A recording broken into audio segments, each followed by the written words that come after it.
যাকে আমি ভালোবাসতাম তার সাথে আমার বিয়ে হলো ঠিকই, কিন্তু আমার জানা মতে তার আমি দ্বিতীয় বউ। পরিবারের মান সম্মান বাঁচানোর জন্য বিয়েটা করা হলো, কিন্তু তাকে যে পরিমাণ ভালোবাসতাম সেটা যেন অত্যাচারের সাথে ধুয়ে মুছে যাচ্ছে। এক কাপ চা নিয়ে এই রোবটের ভিড়ে বেলকনিতে বসে কাজী নজরুলের লেখা বিদ্রোহী কবিতাটা পড়ছিলাম। সাহিত্যের বই পড়তে আমি খুব ভালোবাসি, আগে এই আগ্রহটা ছিল না, কিন্তু এখন এগুলো ছাড়া আমার কোনো সঙ্গী নেই। বাড়িতে যারা আছে তারা মানুষ, কিন্তু কেমন জানি রোবটের ন্যায় আচরণ করে। হঠাৎ চলে আসলাম ভাবনার জগতে। সেদিন ছিল শুক্রবার, স্কুল ছুটি, তাই বাসায় বসে টিভির রিমোট নিয়ে আমি আর আমার ভাই আবির মারামারি করছি। হঠাৎ কলিং বেল বেজে উঠল। আবির বলল, এই যা, গিয়ে দরজা খুলে দিয়ে আয়। তানিশা বলল, লে হালুয়া, আমি যাব কেন? আবির আবারও বলে উঠল, লেডিস ফার্স্ট, তাই তুই যাবি। তানিশা বলল, টিভি রিমোট নেওয়ার সময় তো বলো না লেডিস ফার্স্ট। আমি যাব না, ভেঙচি কেটে বলল। আমু চিল্লিয়ে বলল, কী রে, আর কতক্ষণ বাজবে কলিং বেলটা? তানিশা, গিয়ে খুলে দে। আবির বলল, যা, আমু তোর নাম বলেছে। তানিশা বলল, আমুকে পরে দেখে নিব, রাগে ফুঁসতে ফুঁসতে বলল। আমি ওড়নাটা ঠিক করে দরজাটা খুলে দিলাম। দেখলাম একটা ছেলে নীল কালারের পাঞ্জাবি পরে আছে। কাব্য বলল, আচ্ছা আবির আছে বাসায়? ছেলেটাকে দেখে কেমন জানি ফিল হচ্ছে। ফার্স্ট অফ অল ছেলেটা পাঞ্জাবি পরেছে, আর সেকেন্ড আমার পছন্দের কালারের বেশ মানিয়েছে। কি হলো বলুন, আবির বাড়িতে আছে? একটু জোরে বলল। জি আছে, আপনি ভেতরে আসুন। ছেলেটা স্যান্ডেল খুলতে খুলতে জিজ্ঞেস করলো, আপনি কি হন আবিরের? আমি ওর বোন হই। এই বলে আমি ভিতরে চলে আসলাম নিজের রুমে। আবিরের পাশে কাব্য ভাইয়া বসে গল্প করতে লাগলো। আম্মুও নাস্তা দিচ্ছে, এমন সময় আমার ডাক পড়ল।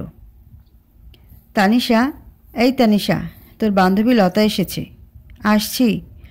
আমি বাইরে গিয়ে দেখি লতা এসেছে। আমাকে দেখে কাব্য ভাইয়া কী যেন বলল ভাইয়াকে। আমি লতাকে নিয়ে ভেতরে চলে আসলাম।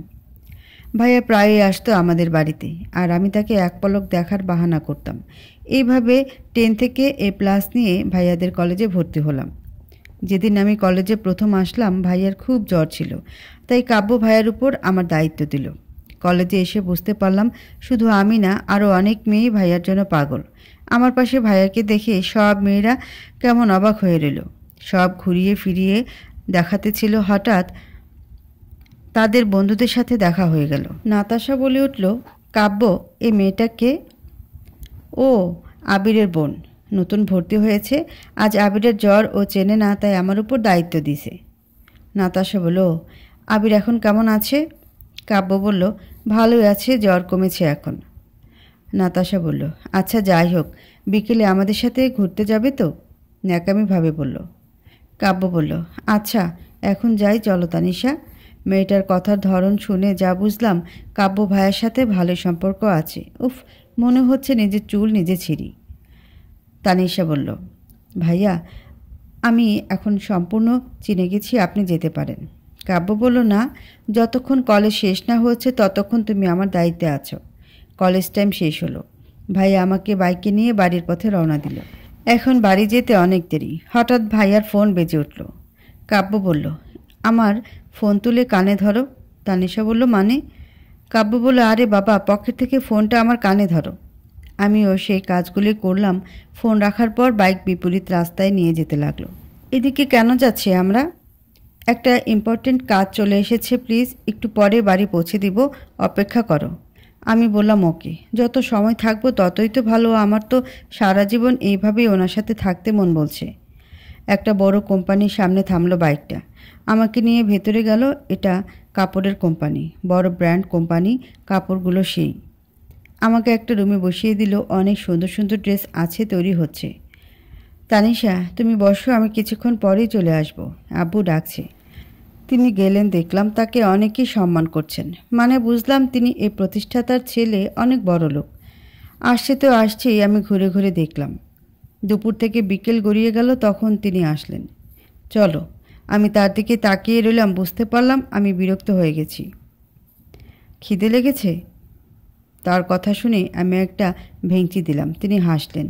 ও, বলতে ভুলে গেছি, আমি অনেক চঞ্চল মেয়ে। তিনি আমাকে একটা রেস্টুরেন্টে নিয়ে গেলেন। ওখানেই দুপুরের খাবার বিকালে খেলাম। তারপর বাইকে নিয়ে বাড়ির উদ্দেশ্যে রওনা দিলাম, কিন্তু প্রকৃতি চাইছে না আমরা আলাদা হই। হুট করে বৃষ্টি নামলো। কাব্য ভাইয়া তাড়াতাড়ি গাড়ি রেখে একটা অর্ধতরী বাড়িতে আশ্রয় নিল আমাকে নিয়ে।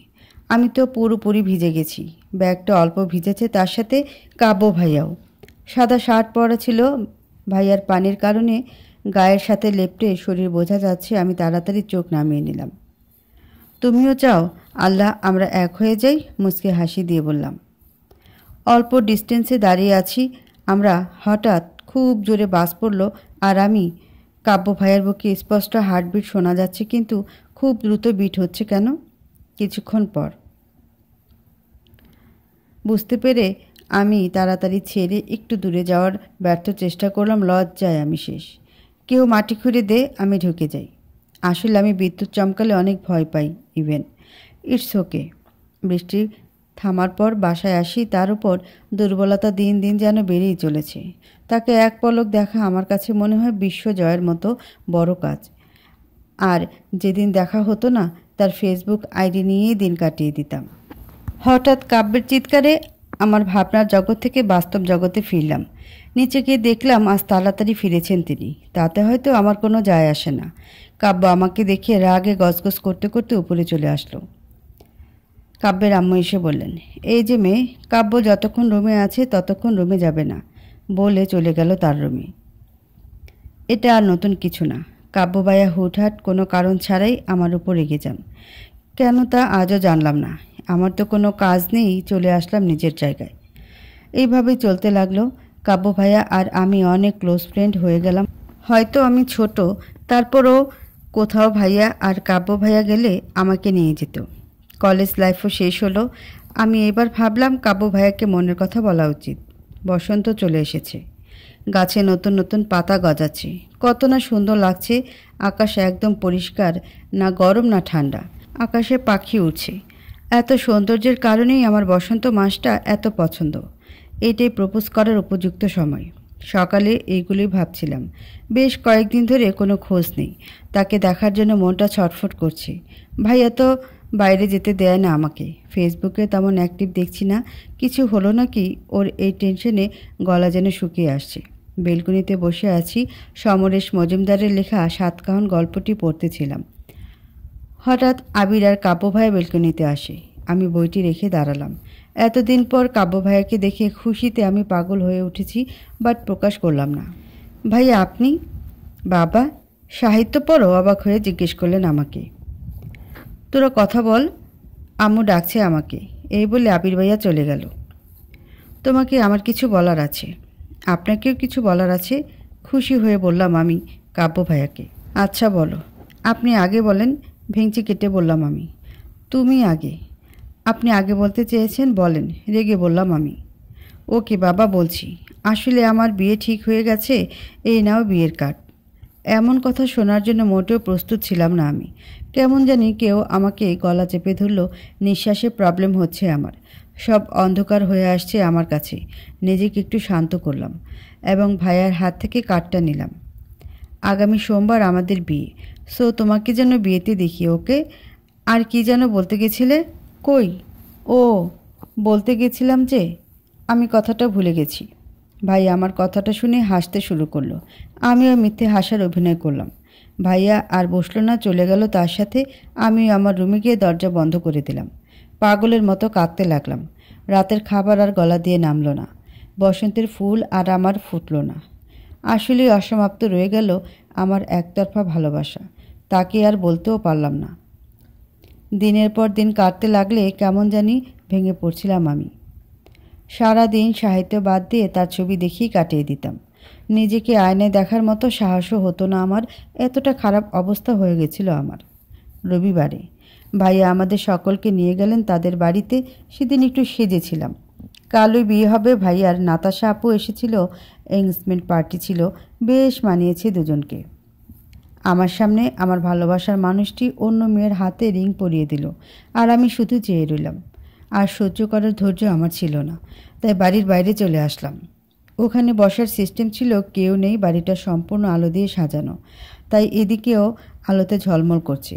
চোখ থেকে লোনা জল পড়ছে। আমার হেলান দিয়ে বসে আছি ঠিকই, কিন্তু অখেয়ালে আছি। জানি না কি এত ভাবছি, শুধু এতটুকু বলতে পারি, ভাবনার একমাত্র জগৎ হলো কাব্য। হঠাৎ করে কেউ কাঁধে হাত দিল। আমি তাড়াতাড়ি চোখ মুছে তাকিয়ে দেখলাম কাব্য ভাইয়া। কিছুটা অপ্রস্তুত হয়ে গেলাম ওকে দেখে। এখানে বসে কি করছো তুমি? আসলে এমনি। তোমার কণ্ঠ এমন লাগছে কেন? কান্না করছো?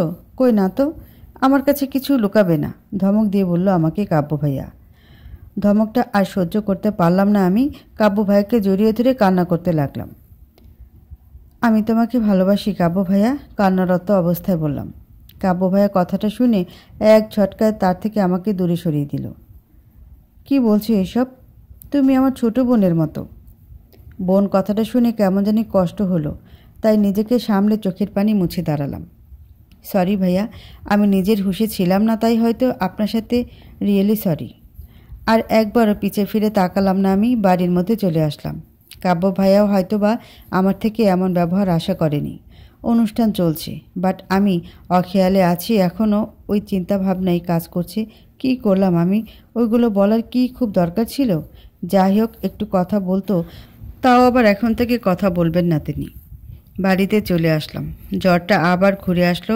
ভালোই হয়েছে, কাল বিয়েতে না যাওয়ার বাহানা খুঁজে পেলাম। সকালে আমার এত জ্বরের কারণে ভাইয়াও আর বিয়েতে যাওয়া হলো না। আমাকে হসপিটালে নিয়ে যাওয়া হলো। স্যালাইন চলছে, তার সাথে ঘুমের মেডিসিনও দিছে। আর কোনো হুঁশ নেই আমার। পরের দিন নিজেকে আমার বেডরুমে আবিষ্কার করলাম। নিজের এমন হাল থাকা সত্ত্বেও একজনের কথা বারবার আমার মনকে শান্তি দিচ্ছে না। হয়তো তোমার বিয়ে হয়ে গেছে কাব্য ভাইয়া, তুমি আর আমি এখন অনেক দূর হয়ে গেলাম। সাহিত্যের মতো ভালোবাসার মানুষটিকে নিজের করে পাওয়া যেত, তাহলে হয়তো কেউ আর ডিপ্রেশনে থাকতে হতো না। আম্মু ভাইয়ার সাথে কথা বলতে লাগলো। আমাকে নাকি আবহাওয়া পরিবর্তন করা উচিত এত ঘন ঘন অসুস্থ হওয়ার জন্য। তাই তারা সিদ্ধান্ত নিল আমাদের দাদু বাড়িতে চলে আসবে। দাদু বাড়ি ঢাকায়। 2 দিন পর আমরা দাদু বাড়িতে চলে আসলাম। কাব্য ভাইয়ার খবর আর আমি জানি না। ফেসবুক, হোয়াটসঅ্যাপ, ইমো সব থেকে আমাকে ব্লক করে দিছে। আগে যতটা কষ্ট পেয়েছি এখন তার দ্বিগুণ কষ্ট হচ্ছে।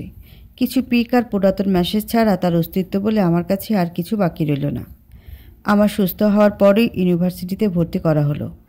এখন দিনে হাসি খুশি আর রাতে চোখের পানিতে বালিশ ভিজিয়ে ফেলি, মুখ চেপে কান্না করে। এর মধ্যেও কোনো খোঁজ পেলাম না। কাব্য ভাইয়া হয়তো ভালোই আছে। আমি আবার মনোযোগ দিলাম পড়ালেখায়, কিন্তু তাও বেশি দিন চলল না।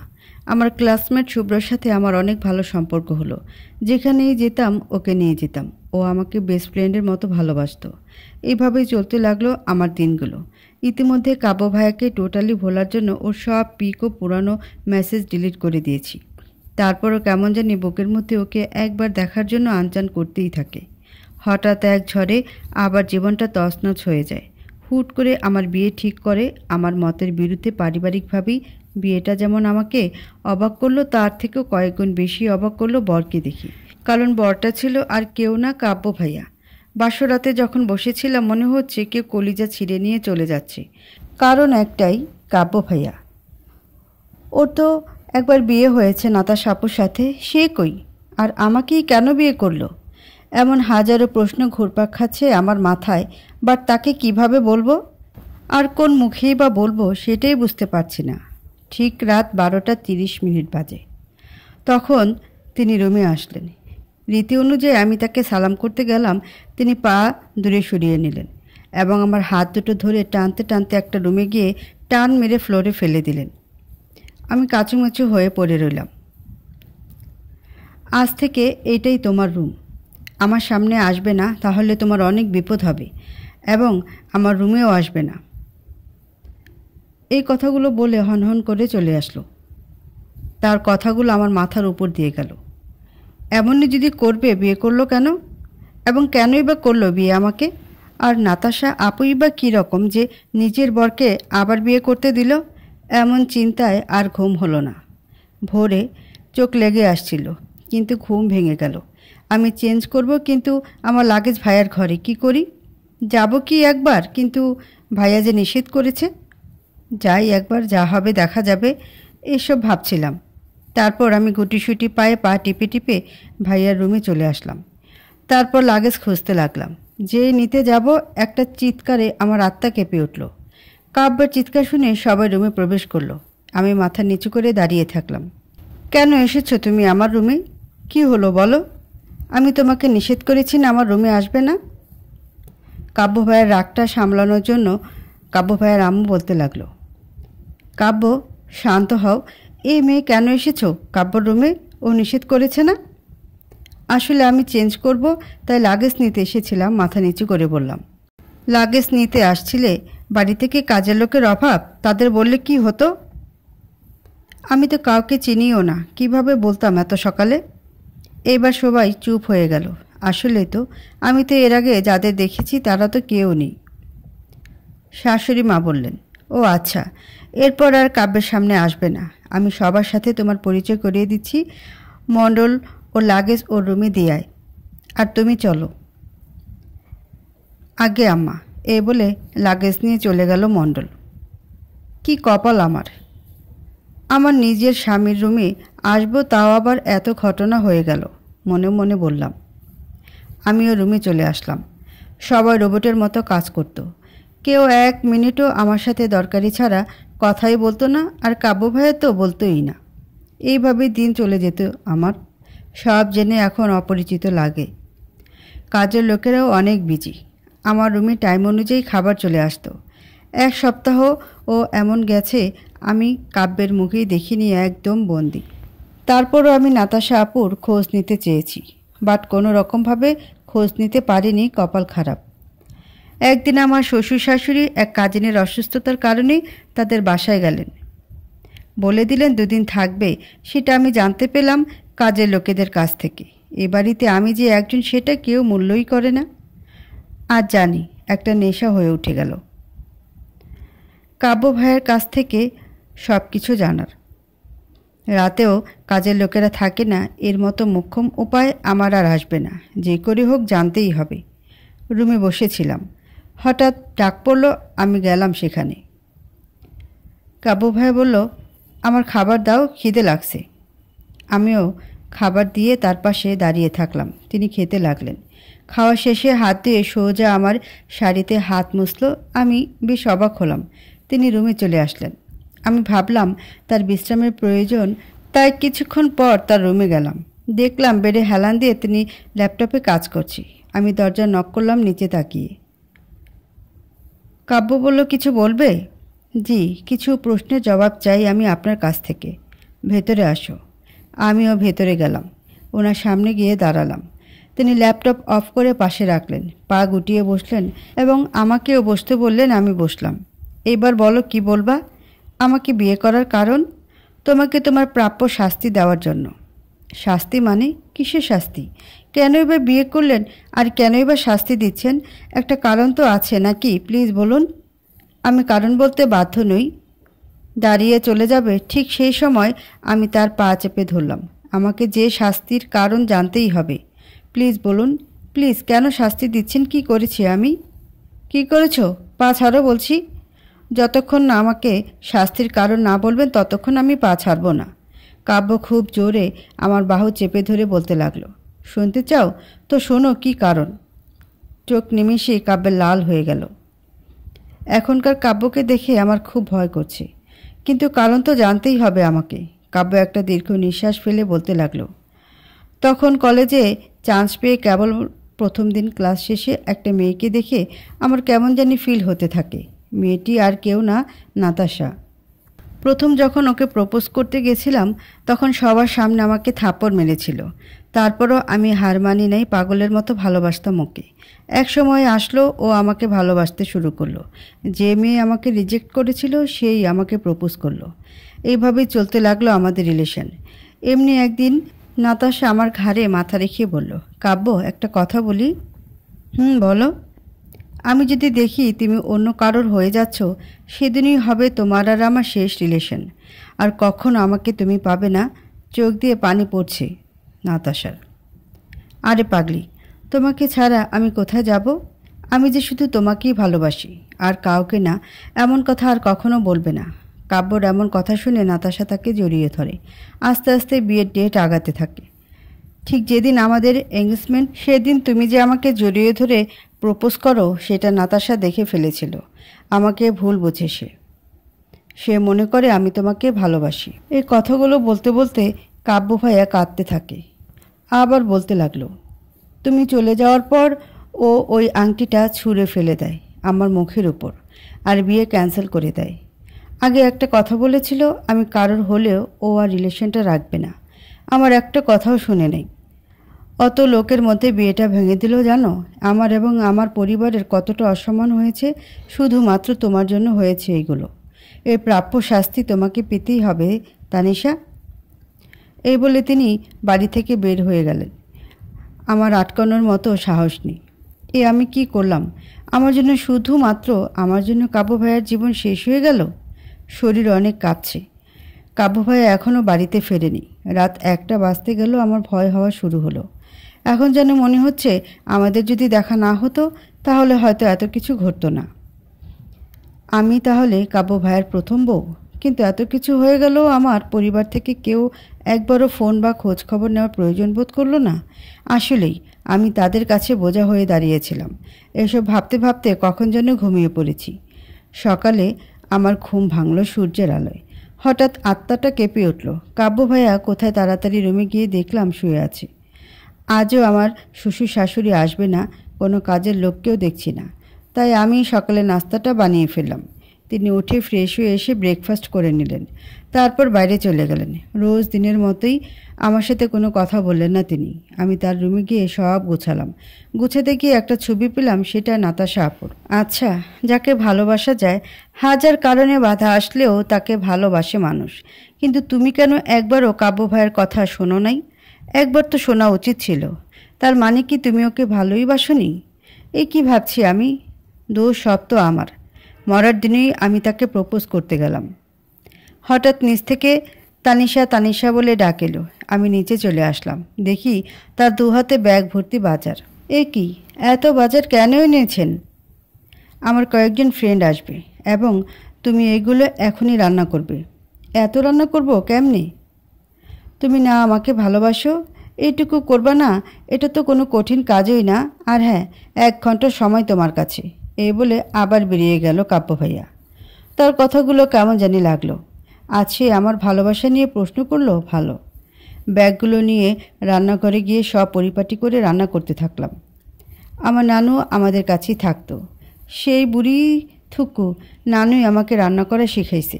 আজ তার একটা কথা খুব মনে পড়ছে। তুই তো বৈশা বৈশা খাস, শ্বশুর বাড়ি গিয়া বৈশা বৈশা কি খাইতে দিবে? হন সিরি, আয় রান্না করা শিখাই গি, তোর কাজে আসবো গা। আজ হয়তো তার জন্য রান্না করতে পারি। তার কাছে রান্না শিখতে ভালোই লাগতো, বাট অনেক খোঁটা দিত, যা সহ্যের মতো না। কিন্তু আজ নেই, খুব কষ্ট লাগছে, মনে পড়ছে তাকে। চোখের পানি মুছে রান্নায় মনোযোগ দিলাম। সেই কখন গেছে তিনি, ফেরার নাম নেই।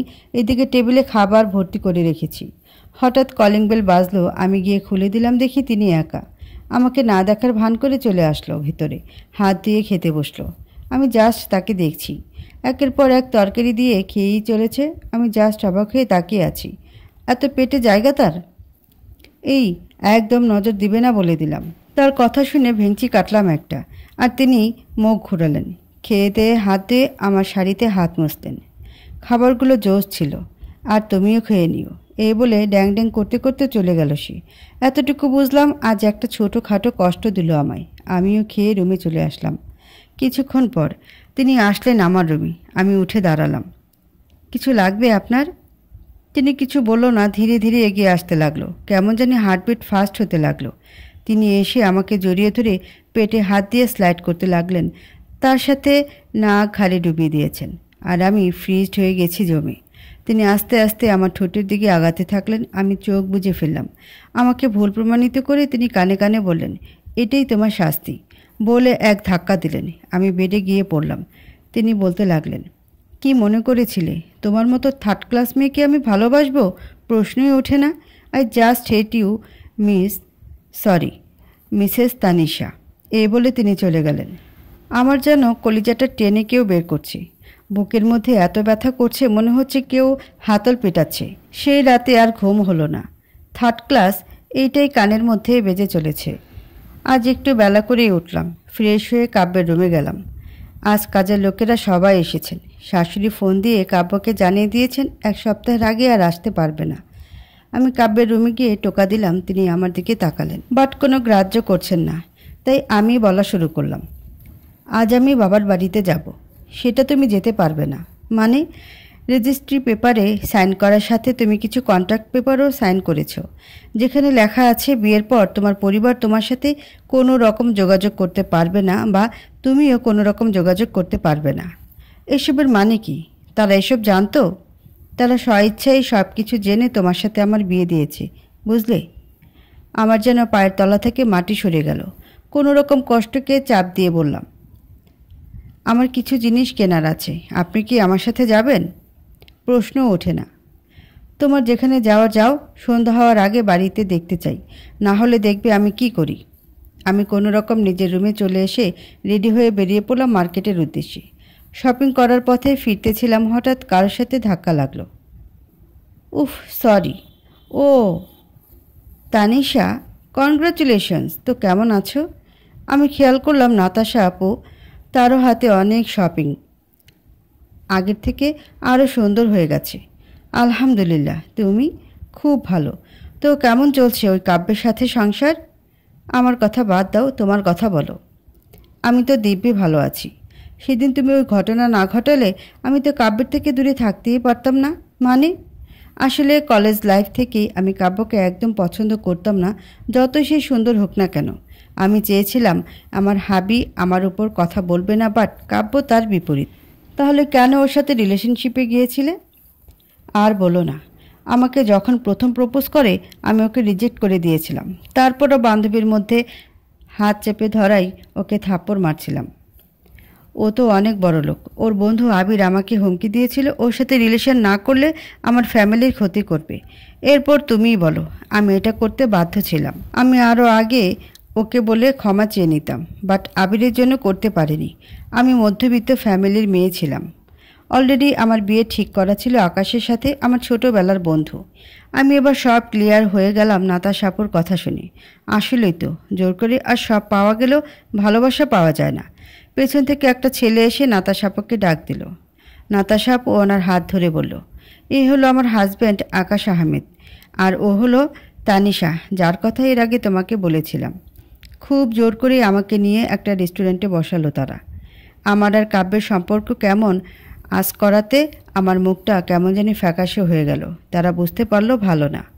তোমার মুখ দেখিয়ে বোঝা যাচ্ছে কাব্য তোমাকে এখনও মেনে নেয়নি, নাতাশাপু বলে উঠল। বলো, আমি যখন তোমার জীবন নষ্ট করেছি আমি গড়ব তোমাদের সংসার। বলো তানিশা, চুপ করে থেকো না, বলো। আমিও বাধ্য হয়ে সেই দিন থেকে আজকে সব ঘটনা খুলে বললাম। নাতাশা আর আকাশ ভাইয়া সবটা শোনার পর খুব কষ্ট পেল। নাতাশাপু বলল, আমি ভাবতেও পারিনি এত কিছু করবে তোমার সাথে কাব্য। আমি তো শুধু একটা ভুল খুঁজছিলাম সম্পর্ক শেষ করার জন্য, ওটাই ছিল বেস্ট, বাট ওইটাকে মোক্ষম সুযোগ করতে গিয়ে তোমার জীবন নষ্ট করে দিলাম। মাফ করে দিও আমাকে প্লিজ। আচ্ছা, একটা আইডিয়া বলি, আকাশ ভাইয়া বলে উঠল। নাতাশাপু বলল, বলো। তানিশা, তুমি বরং রেকর্ড করো, আর নাতাশা তুমি পুনরায় কাব্যকে ভালো না লাগার কারণগুলো বলো, যেগুলো আজ পর্যন্ত বলতে পারোনি। নাতাশাপু বলল, গুড আইডিয়া। আমিও আর কাব্যের সামনে যেতে চাই না। তানিশা, রেডি হও। আমি কিছুটা অবাক হলাম। নাতাশাপুকে যতটা খারাপ ভেবেছিলাম ততটা নয় সে। তিনি তো তার পরিবারকে বাঁচানোর জন্য এগুলো করেছে। রেকর্ড করা শেষ হলো, জোর করেই খাইয়ে বের হলাম আমরা। নাতাশাপু বলল, আশা করি এবার সব ভুল বোঝাবুঝি শেষ হবে তোমাদের মধ্যে। আজ আসি বোন। জানি না কি বলে তোমাকে ধন্যবাদ দিব। নাতাশাপু বলল, ধন্যবাদ তোমাকে দেওয়া উচিত, আর পুনরায় মাফ চাইছি, মাফ করে দিও। আল্লাহ হাফেজ। আল্লাহ হাফেজ। আপুরা চলে গেল। কতটা সম্মান করে আকাশ ভাইয়া নাতাশা আপুকে। এখন খারাপ লাগছিল কাব্য ভাইয়ের জন্য, বেচারার তো কোনো দোষ ছিল না। আবির ভাইয়ের এটা করা উচিত হয়নি। যতই সে বন্ধুত্বের জন্য করেছেন, কিন্তু তারপরও এটা একদমই ঠিক হয়নি। আমারও খেয়াল নেই যে সন্ধ্যার আগে বাড়ি যেতে হবে। আমার যেতে যেতে আজান পড়ে গেল। দরজা খুলে দেখলাম অন্ধকার, লাইট অন করলাম, বাড়িতে তো কেউ নেই। আমি নিজের রুমে এসে শপিংয়ের সব ব্যাগ বিছানায় রাখলাম। পেছন থেকে গেট আটকানোর শব্দ আসলো। আমি চমকে উঠলাম, দেখলাম কাব্য। সন্ধ্যার আগে বাড়িতে আসতে বলেছি, এত দেরি হলো কেন? রেগে চোখ লাল করে বললেন। আসলে ঠাস করে থাপ্পড়ের গতি এতই জোর ছিল। আমি ছিটকে বিছানায় পড়ে গেলাম। ঠোঁটের পাশ দিয়ে রক্ত বের হতে লাগলো। ভালো কথা শুনতে ভালো লাগে না, তাই না? রেগে কাব্য বলল। আজ দেরি হওয়ার কারণ নাতাশা আপু। এক নিঃশ্বাসে বললাম আমি। কি হয়েছে নাতাশার? ও কোথায়? ওর বর ওকে কিছু করেছে? আজও মেরে ফেলবো। এ কথা বলেই তিনি যেতে থাকেন। আমি কাব্যকে পিছ থেকে হাত টেনে ধরলাম। উনি ভালো আছে তার বরের সাথে, আর আপু কখনো আপনাকে ভালোই বাসেনি। কি বলতে চাও তুমি? আমার বাহু শক্ত করে চেপে ধরে বললেন কাব্য। আমি বলছি প্লিজ একটু শান্ত হন, সময় দেন প্লিজ। তিনি বেডের উপর গিয়ে বসলেন। কেমন জানি পাগলের মতো বিহেভ করছেন তিনি। তার জন্য আমার খুব কষ্ট হচ্ছে। এরপর যেটা শুনবে কিভাবে সামলাবেন নিজেকে? আমি তার পাশে বসে সব বললাম এবং রেকর্ডও শোনালাম। রেকর্ড শোনার সাথে সাথে তার চোখ লাল হয়ে গেল। আজই হয়তো আবিরকে মেরে দিবে, এতটা ভয়ঙ্কর হলো তার চেহারা। প্লিজ আপনি একটু শান্ত হন, প্লিজ আপনার পায়ে ধরি। সেদিন রাতে কোনো রকম শান্ত করলাম তাকে। আমার কাছেই শুয়েছিলেন, একদম আমাকে জড়িয়ে ধরে বাচ্চাদের মতো। আর ঘুমের ঘরে কেমন জানি ফুপিয়ে উঠতেছিলেন। হয়তো এসব নিয়েই স্বপ্ন দেখছেন তিনি। সকালে তিনি নর্মাল হলেও তার মুখটা আর সহ্য করতে পারছি না আমি। কেমন ফ্যাকাশে হয়ে গেছে তার চেহারা এক রাতে। খেয়ে নেবেন, চলেন। তানিশা, আমি অনেক কষ্ট দিছি তোমাকে, আমাকে ক্ষমা করা যায় না? আমার হাত দুটি ধরে বলল কাব্য। এসব কি বলছেন আপনি? আমি কিছু মনে করিনি। আপনার জায়গায় আমি হলেও একই কাজ করতাম। আপনি শান্ত হন প্লিজ, আমাকে ক্ষমা করো প্লিজ। কাব্য বলল আমাকে। কিছু শর্ত পালন করলে আমি মাফ করব। আমি রাজি, বলো কি শর্ত? এখন আপনি খাবেন, পরে বাকিগুলো বলবো। এই বলে তার হাত ধরে ডাইনিং টেবিলে আনলাম। তারপর তাকে নিজ হাতে খাইয়ে দিলাম। আজ তিনি আমার দিকে ফ্যাল করে তাকিয়েছিল। কেমন জানি টান অনুভূতি হতেছিল আমার ভেতর। তিনি আর আজ অফিসে গেলেন না।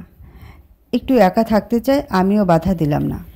তাকে নিয়মিত খাবার খাওয়ানো, এটাই ছিল আমার কাজ। কিন্তু তিনি এখন থেকে আবার পরিমিত কথা বলতে লাগলেন। শ্বশুর শাশুড়ি ভাবলেন হয়তো আমি কিছু করেছি, তাই তার ছেলে এমন রুক্ষ হয়ে গেছে। যেটুকু কথা বলতো সেটুকুও আর বলে না। এখন আর আমার সহ্য করার ক্ষমতা নেই। এর মধ্যে নাতাশা আপু আমাকে দেখা করতে বলেছে, আমিও ওয়েট করছি তার জন্য। আজ তিনি একাই আসলেন। কেমন আছো তুমি? আর তিনি কোথায়? ভালোই আছি। তিনি অফিসে, তো কাব্যের কোনো পরিবর্তন হলো? আমার হয়তো কপাল খারাপ, এখন তিনি আগের মতো হয়ে গেছে, সেই রকম কথা বলেন না। জানো তানিশা, জেদ আর হিংসা একটা মানুষকে ধ্বংস করে ফেলে। আমি ভেবেছিলাম তার সাথে আর কথা বলবো না। বাড়িতে এসে অপমান করে গেছে আমার হাজব্যান্ডকে কাব্য। কি? আমার মাথা গরম হয়ে গেছিল, তাই হয়তো অপমানের পরিমাণটা বেশি করে ফেলেছি। এর মধ্যে এত কিছু করে ফেলেছেন তিনি। হয়তো ফোনে বলতে পারতাম, বাট শেষ দেখা করতে আসলাম। শেষ দেখা মানে? শেষ দেখা। কাব্যকে এখন আমি অনেক ঘৃণা করি জানো। এমন কথা বলেছে আমাদেরকে যা হয়তো প্রকাশ করতে পারবো না। আমরা ইউরোপে চলে যাচ্ছি আগামী সোমবারে।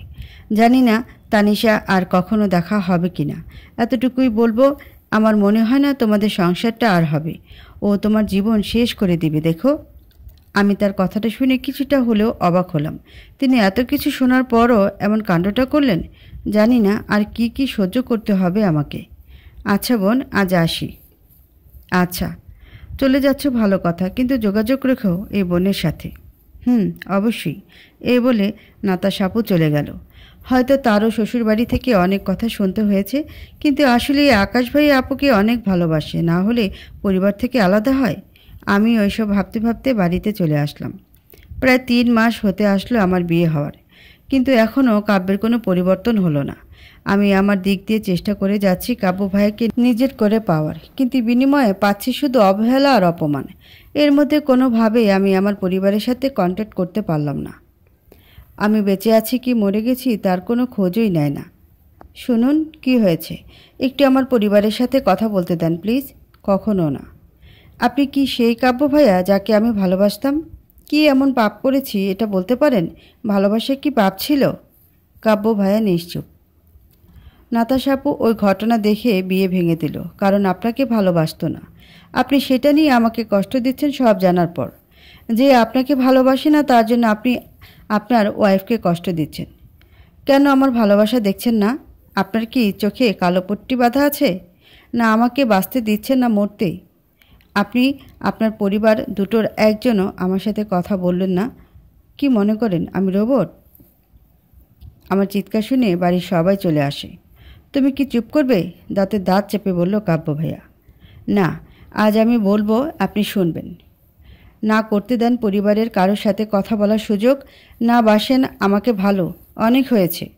নাতাশা আপু ঠিকই বলেছে, আমাদের সংসার কখনো হবে না, হাজার চেষ্টা করলেও। একটা সংসার টিকাতে দুজনের ইচ্ছা লাগে, যা আপনার ভিতরে নেই। আমি আপনাকে ডিভোর্স দিতে চাই, আর একটা মিনিটও আপনার বাসায় আর আপনার মুখ দেখতে চাই না। এই বলে আমি আমার রুমে চলে আসলাম এবং লাগেজ নিয়ে বেরিয়ে পড়লাম। তারাও এগুলোই চাইতো, তাই কোনো রকম আটকাতে চাইল না। আমি এখন কোথায় যাব? বাড়িতে যে মানুষগুলো আমাকে বিক্রি করে দিছে তাদের কাছে কখনো না। আমি নাতাশা আপাকে ফোন করলাম। এসব শুনে তারাও অনেক কষ্ট পেলেন, বাট আর কতদিন এভাবে চলবো। তিনি একটা ফ্ল্যাটের চাবি দিলেন তার ভাইকে পাঠিয়ে। আমিও সেই বাড়িতেই উঠলাম। আমার দায়িত্ব নিলেন সে ভাইয়াটা। নাম যত সম্ভব সৌরভ বলেছে, তার ছেলেও আছে। আমি রুমে এসে শাওয়ারে চলে আসলাম আর শাওয়ার ছেড়ে কাঁদতে লাগলাম। শুধুমাত্র একটা ভালোবাসা আমার জীবনকে শেষ করে দিল। কি ভেবেছিলাম আর কি হলো? আমি তো এমন ছিলাম না, এত ভালো রেজাল্ট করলাম আর এখন জীবনের লক্ষ্যই ভুলে গেছি। আচ্ছা, যে কাব্য ভাইকে ভালোবাসতাম সে কত ভালো ছিল, নম্র ভদ্র, তার থেকেও ভালো ছিল তার মুচকি হাসিটা। আর এখন সে কোথায় গেল? আজ অনেকক্ষণ শাওয়ার নেওয়ার পর আমি ড্রেস চেঞ্জ করে বেলকনিতে বসলাম। খোলা চুলগুলো হাওয়ায় উঠছে। হঠাৎ মাথায় আসলো আমি একটু ফোন করি কাব্য ভাইয়াকে। ফোন দিলাম, প্রথমে টুট টুট করে কেটে গেল। আবার ফোন দিলাম, এবার ধরে বলল, হ্যালো, কে কে বলছেন? আমি ফোনটা কেটে দিলাম। এতদিন হয়ে গেল, তার সাথে সম্পর্ক হয়তো ভালো না হলেও তাই বলে ফোন নাম্বারটা সেভ করি নাই। আবারও ফোন দিল। আমি কেটে সাইলেন্ট করে রাখলাম। তারপর আকাশের দিকে তাকালাম আর কী সব ভাবতে লাগলাম আমি। প্রথম কাজ একটা চাকরি ম্যানেজ করা, দেন পরিবারের মানুষগুলোর কাছে প্রশ্ন করা কেন এমন করলো। আমি রাত 1টা পর্যন্ত আকাশের দিকেই তাকিয়েছিলাম। তারপর বিছানায় গিয়ে গায়ে এলিয়ে দিলাম। হাজার দিনের ক্লান্তি ছেড়ে দিলাম বিছানায়। সকালে উঠে ফ্রেশ হয়ে আমি ফোনটা হাতে নিলাম। কল লিস্টে আরও মেসেজ দেখে আমি অবাক। 120টা ফোন আর 56টা মেসেজ কাব্য নাম্বার থেকে। মেসেজে এমন বলেছে, সরি তানিশা, আমি কেমন জানি হয়ে গেছিলাম। তুমি যখন বললে না তুমি আগের কাব্যকে ভালোবাসো, তখন মনে পড়লো আমার আগের কথা। আজ একটা সত্যি বলতে চাই। তোমাকে প্রথম যখন দেখেছিলাম তখন একটা আসক্ত হয়ে গেছিলাম, যতই আমি নাতাশাকে ভালোবাসি না কেন। তাই তখন অত মিশতাম তোমার সাথে। তুমি যখন বলেছিলে তুমি আমাকে ভালোবাসো, তখন আমি যেন জমে ফ্রিজড হয়ে গেছিলাম। সত্যি বলতে আমি তোমাকে এখন ভালোবেসে ফেলেছি। আবার ধোঁকা খেতে চাই না, তাই প্রকাশ করিনি। আসলে বিয়ে ভাঙার পর আমার পরিবারকে অনেক বাজে কথা শুনতে হয়েছে, তার সাথে আমারও। তাই আমি মানুষ থেকে অমানুষ হয়ে গেছিলাম। প্লিজ ফিরে এসো। কোথায় তুমি বলো? বাকি মেসেজগুলো ছিল সরি, মাফ করো এই বলে। আমার যেন নিজের চোখকে বিশ্বাস করতে পারছি না। হঠাৎই কলিং বেল বেজে উঠল। হয়তো ওই সৌরভ ভাইয়া এসেছে। আমি গিয়ে গেট খুলে আরেক দফা শক খেলাম, কারণ সৌরভ ভাইয়া না, কাব্য। নীল শার্ট, কালো প্যান্ট, হাতা ফোল্ড করা, চুলগুলো উস্কো খুস্কো, চোখ লাল হয়ে আছে, হাতে নীল বর্ণ ধারণ করেছে, আমার দিকে তাকিয়ে আছে। কিছুক্ষণ পর আমাকে জড়িয়ে ধরল এবং গেট আটকে দিল। এই কি করছেন আপনি? ছাড়ুন। ভালোবাসি আমি তোমাকে। আমি আগের কাব্য হয়ে যাব। প্লিজ আমাকে ফিরিয়ে দিও না। অনেক আশা নিয়ে এসেছি, আর যদি ফিরিয়ে দাও আজই আমার শেষ দিন। আপনি আমার ঠিকানা পেলেন কিভাবে? আমি নাতাশার কাছ থেকে নিয়েছি আর ওর কাছে ক্ষমাও চেয়েছি। প্লিজ, ভালোবাসি তোমাকে। জানি না এখন কি করা উচিত। ক্ষমা করব কি? এত কিছুর পরও কিন্তু ক্ষমা না করলে যদি সত্যি উনি কিছু করেন, কি করব আমি মনে মনে ভাবলাম। আমাকে একটু টাইম দিন প্লিজ। না, চলো।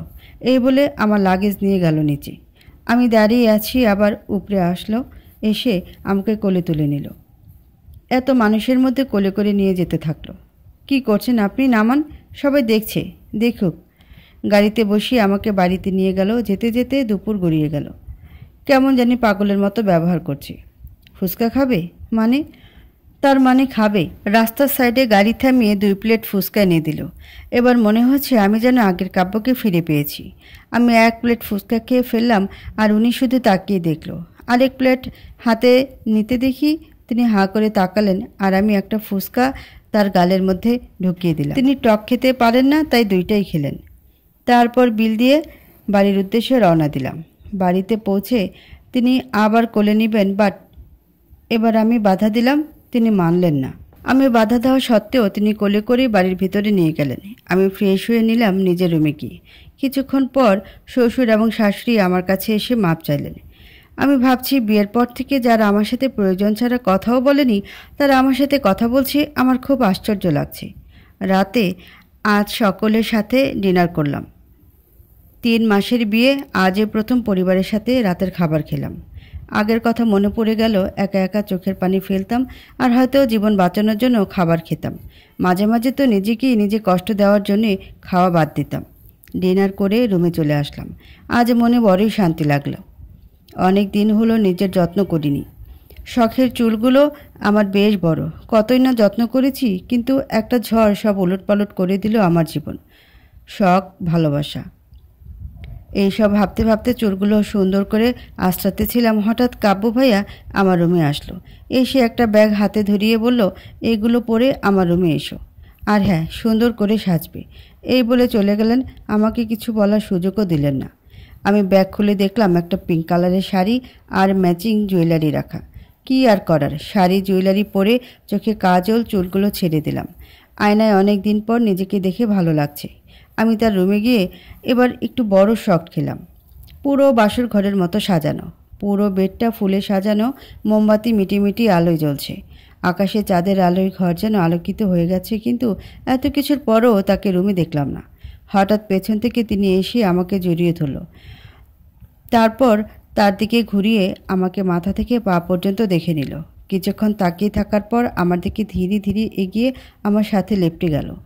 মনে এক অজানা ঝড় বইছে, কিন্তু আমার আগের কথা মনে পড়ে গেল। তার এত রোমান্টিকতার সব মাটি করে দিলাম আমি। তার থেকে নিজেকে ছাড়িয়ে বেলকনিতে চলে আসলাম। চোখ দিয়ে জল গড়িয়ে পড়তে লাগলো। আমার এমন ব্যবহারে সেও অনেক কষ্ট পেল। তাও সে বাধা না মেনে আমার কাছে এসে চোখের পানি মুছে দিল এবং বলল, প্রমিস করছি, আজ থেকে আমি তোমার কাব্য হয়ে দেখাবো। প্লিজ আমাকে দূরে সরিয়ে রেখো না। আমি বিষাক্ত অতীত ভুলে তোমার হতে চাই। আমাকে আর বাধা দিও না তানিশা। আমি তোমাকে যে বড্ড ভালোবেসে ফেলেছি, মায়ায় জড়িয়ে পড়েছি তোমায়। তারপর আমাকে পাজা কোলে করে নিয়ে বেডে শুয়ে দিল। আলতো করে ঠোঁটে ঠোঁট মিশিয়ে দিল সে। তার সম্পূর্ণ ভালোবাসা আমার উপর চালাতে লাগলো। আমিও আর বাধা দিলাম না। সকালে ঘুম ভেঙে দেখি তিনি আমার বুকের উপর শুয়ে আছেন। আমার নড়াচড়ার কারণে তার ঘুম ভেঙে গেল। তিনি চোখ কসলাতে কসলাতে উঠে বসলেন। ওই, কই যাচ্ছ? রাতে আমি ভালো আদর করতে পারিনি, এখন আদর করব আবার। কি করছেন ভাইয়া? ছাড়ু। ঠাস। আমি তার দিকে চোখ বড় বড় করে তাকিয়ে আছি। তিনি রাগে গজগজ করছেন। এই, কে তোমার ভাইয়া? বিয়ের পর কোথায় জানো টানো বলবা তা না ভাইয়া, আর একবার ভাইয়া বললে দেখো কি করি। তাই বলে মারতে হবে? বুঝিও তো বলতে পারতেন। অভিমানী সুরে বললাম। তা অবশ্য বলতে পারতাম, বাট এরপর ভাইয়া বলার আগে এই থাপ্পড়টা তোমাকে মনে করিয়ে দেবে যে ভাইয়া বলা নিষেধ। আমি মুখ ফুলিয়ে বসে আছি। তিনি এসে যেখানে মেরেছেন সেখানে কিস করতে লাগলেন। তার এমন পাগলামতে রাগটা একদমই কমে গেল। 5 বছর পর। 5টা বছর ধরে চেষ্টা করেছি, বাট মা আর হতে পারলাম না। কার প্রবলেম জানি না। টেস্টের কাগজ যখন আসে কাব্য দেখি ছিঁড়ে ফেলে দেয়, এবং আমরা একটা অনাথ আশ্রম থেকে বাচ্চা অ্যাডপ্ট করি। হয়তো মা হতে পারলাম না, কিন্তু ভালোবাসা অনেক পেয়েছি। আমাকে কখনো খোটা শোনা লাগেনি কাব্যের জন্য। কেউ মুখ ফুসকে কিছু যদি বলে ফেলেছে, কাব্য তার বেহাল অবস্থা বানিয়ে ফেলে। আজ আমি অনেক সুখী। বাচ্চা অ্যাডপ্ট করলেও আমি এখন মা। এই 5টা বছরে আমি কাব্যের এত ভালোবাসা, কেয়ার পেয়েছি যা কখনো যোগ্য নয়। আগের কাব্যের কথা মনে পড়লেই আমার হাসি লাগে, আর ওকে যদি সেগুলো বলি হোপ ফুলিয়ে বসে থাকি। হয়তো সেদিন তাকে যদি সুযোগ না দিতাম, আলাদা জীবন কাটাতাম, কিন্তু তাও ভালোবাসার ক্ষোভটা আমার থেকেই যেত। সেদিন মাফ করার জন্যই হয়তো আজ এত এত সুখ আমি রিজার্ভ করি। সে ক্রাশের সাথেই আমার বিয়ে হলো, যাকে আমি অত্যন্ত ভালোবাসতাম। নিয়ত আসলে কোথায় নামিয়ে আনে মানুষকে তাই ভাবি এখন। আর আমার মেয়ের নাম নাতাশা, কারণ তার জন্যই আমি শেষমেশ কাব্যকে পেয়েছিলাম।